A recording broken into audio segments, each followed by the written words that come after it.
Hi there.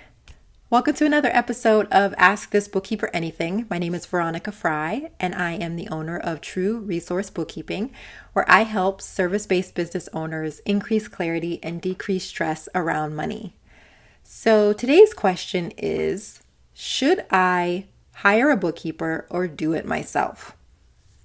Now, this question is one that I would bet that every business owner has asked themselves at some point in their journey, probably early in their journey.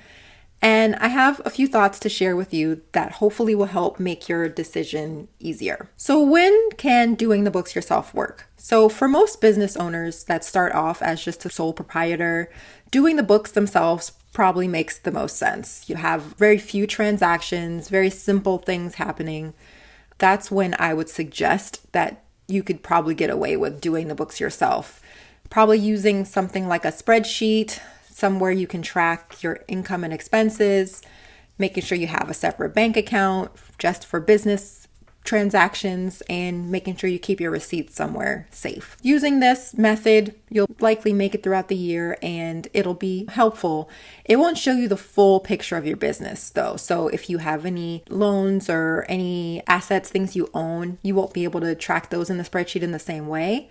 But it can be a good solution doing it yourself, starting out using this method. When it gets a bit more complicated, you might want to consider either getting some more tools that'll help you do it yourself or hiring someone else. There are a few signposts that can help you know when your business is getting more complicated. And those might be things like if you have a partnership or an S Corp, as those require a higher level of reporting that might be complicated for you to do in a spreadsheet or do by yourself. If you have loans or credit cards to track, if you have equipment or any assets that you bought, if you have employees to track for payroll, if you collect sales tax, if you have multiple bank accounts or point of sale softwares that get a bit complicated. If any of these things ring true for you, you will likely need a higher level of information than just a spreadsheet could give you.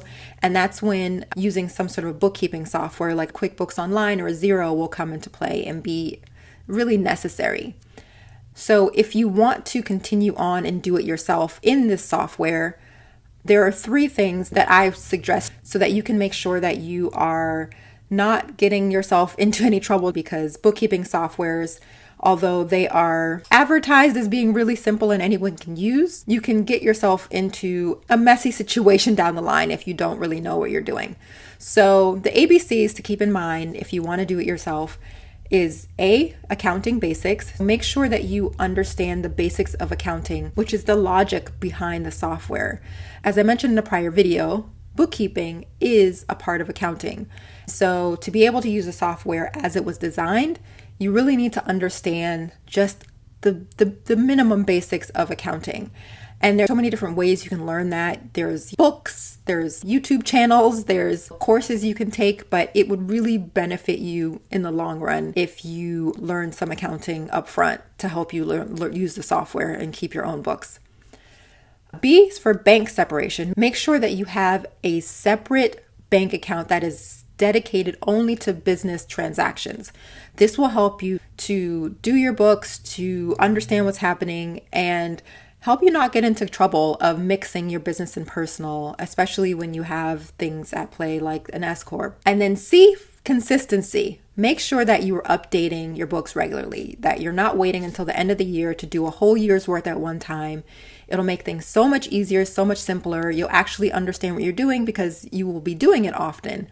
If already just hearing the ABCs, you feel like that seems like a lot, then you might want to consider hiring someone else to help you. So if you can follow the ABCs, I think that you can be able to do your own books for as long as you want and you feel comfortable. But if you've been doing the books yourself and you're starting to ask yourself, should I be hiring someone? I'm not sure. Here are some questions that you can ask yourself to consider whether it might be time to hire a bookkeeper to take the books off your hands. So the first is, how comfortable am I with accounting and the software I'm using? Are the accounting principles making sense? Does the software you're using make sense? Do you know what you're doing in there? How comfortable are you? If you had to rate it on a scale of 1 to 10, If it was anything under an 8, you might want to consider getting some help. Maybe having someone help you learn how to do it more yourself, or just offloading it and having a bookkeeper take it over for you. So next, ask, how often am I updating things? If you are updating your books monthly, weekly even, they're just a normal part of your process, then I would suggest you can probably keep going. If you aren't updating it that often, if it's taking you months and maybe a whole year to get to your books, you might want to consider asking someone else to do them for you so they actually get done and they're actually useful. Next, ask yourself, how do I feel while I'm doing the books? Do I dread it? Am I feeling negative? Do I just hate my life when I'm doing them? If you feel any of those ways, that might be a sign that it's time to let it go and time to give it to someone else to do for you. Then ask yourself, what's my budget? Can I afford hiring a bookkeeper at this time? And sometimes you might not have looked, and maybe you can, and you've been kind of waiting because you weren't sure.